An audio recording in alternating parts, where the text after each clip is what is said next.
Such obstructions notwithstanding. Ku ntandikwa ya ssabbiiti eno omukulembeze w'eggwanga Yoweri Kaguta Museveni bwe yabadde ayogerako eri paalamenti ku mbeera eggwanga mwe liri bwe yatuuse ku ludda olw'ebyenfuna yategeezezza nga Uganda bwetuuse mu lubu lw'amawanga agali yadde yaddeko mu byenfuna ekiyitibwa middle income status oluvannyuma lw'okutuuka ku lupimo olwateekebwawo abalondoola ebyenfuna mu nsi yonna nga kati kumpi buli munnayuganda asobola okukuŋŋaanya miliyoni ezisoba mu 3 mu mwaka. That the GDP per capita is now $1,046.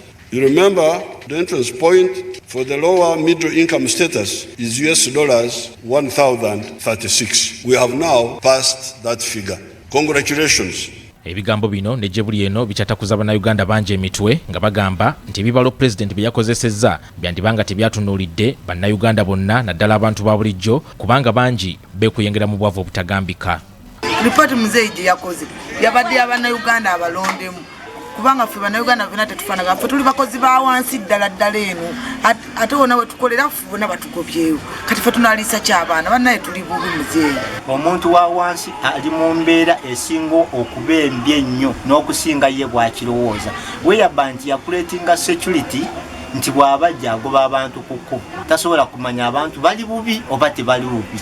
Omanyi kintu muntu kusiiba njala bw'akitegeeza n'agisiba n'agisula. Ronald Sekajja omutuuze mu zooni ya Mukwenda mu muluka gwa Makerere 1 mu gombola y'Ekawempe agamba nti embeera abantu gye balimu mbi ddala nga bangi ekyokulya bamumanta kiwammante nga basobola okukifuna nabo bayita mu kutoba okw'amaanyi.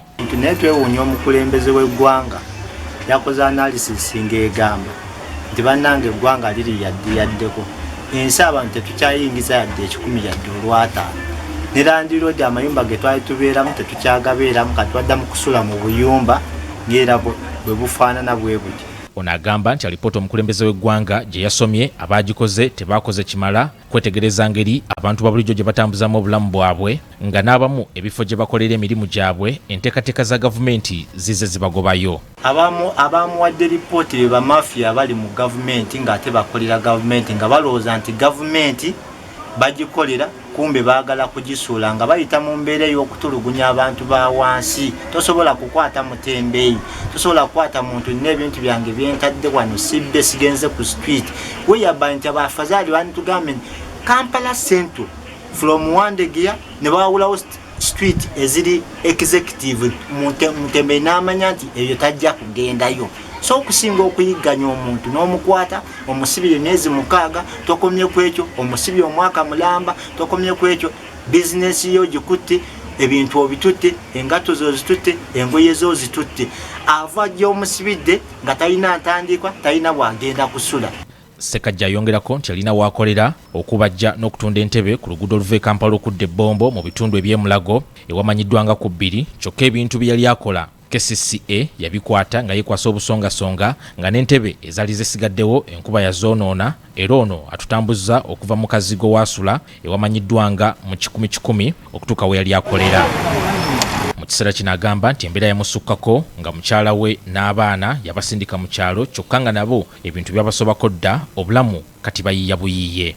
Kati abaana tebakyasoma school fees tewali emirimu egyali givaamu essente tebakyakola ki tetukyafuna ssente.